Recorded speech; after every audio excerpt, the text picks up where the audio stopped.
Okay guys, here we go. I'm recording these that way we won't have no mishaps on reception. I don't know why in our area we normally have real good reception, but lately it's been bad. So here's what we got today. The turn, the switch, I'm not working on that one yet.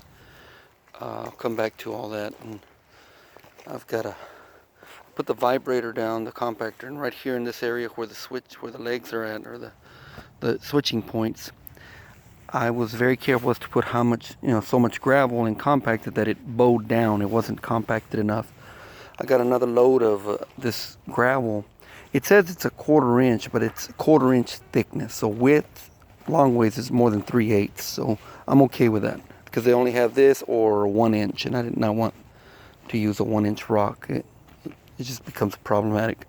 So here, this drain, remember country folks, our washer, we put it in a different, in our carport area, or we have a washroom there, and so instead of going to the septic, I put it just temporary here so I can get some water to the grass. And as we are very not OCD, but something with our weather, we can be 40 degrees in Panhandle and 90 degrees on the bottom, so we're all over the place with our weather. So here we go. I'm going to go around over here. Here's where all the gravel's coming in. Tomorrow I'm going to put the pipes that I'm going to take off from over there. I'm going to put them over here. The ones that washed out, those are 3 inch, and I'm going to put 6 inch over there. So, and I'm going to put a lot more. I showed my wife that there is a lot of gravel that it's needed, and she was looking at videos. She's like, "You don't have nothing." I said, "Oh, exactly." So we're going to bring another load in. I'm going to delete this drain. Here we go. We're going to delete this drain here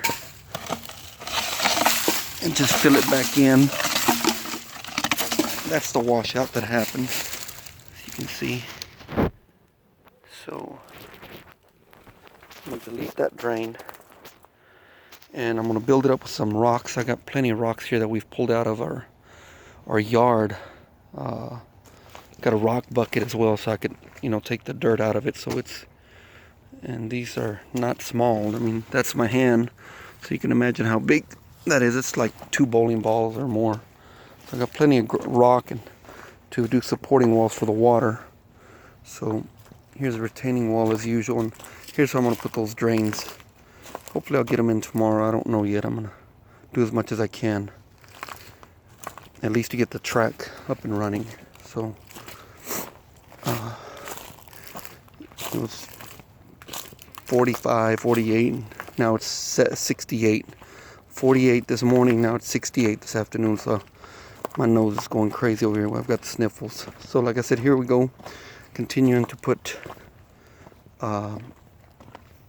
more road bed, or the gravel.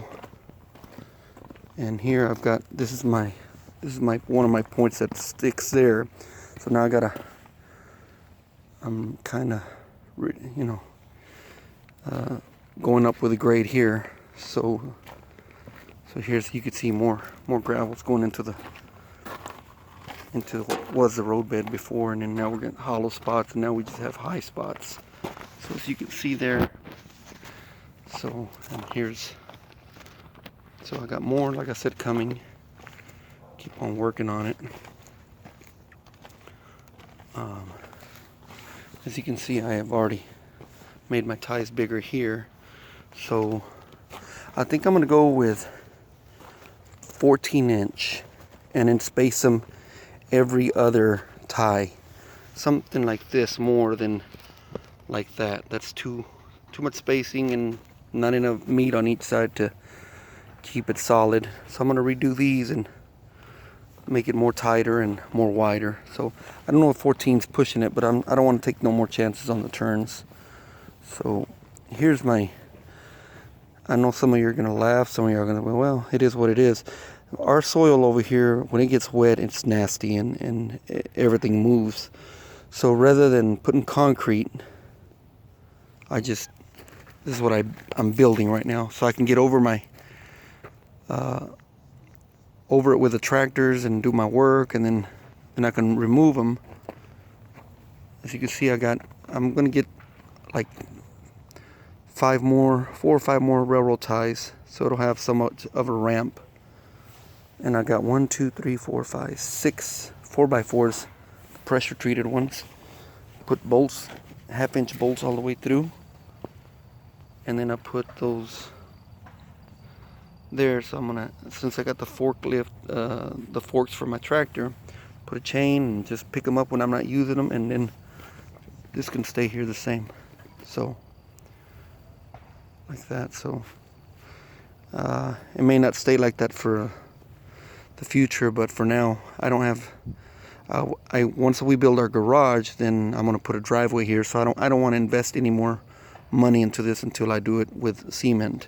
And in the same token, I want to make sure I get my grade right when we pour the cement, so the tracks will be in it or have an indentation in the concrete. So there you go. Still at it, going at it strong. Doing it one day at a time, I guess. And give me your comments, especially on this. See what you think. Maybe there was an easier way, but I've got a bigger tractor. Let me show you my tractor. Let's see, it's right here. Let's see. And like I said, when it gets wet, it gets nasty over here, so there's not much you can do. So this is my bigger tractor. It's a 4310. It's a little bit older, but I've got the bigger implements on that. And it's 4x4, and it really, when I need it to do damage, it does damage. It'll break up soil.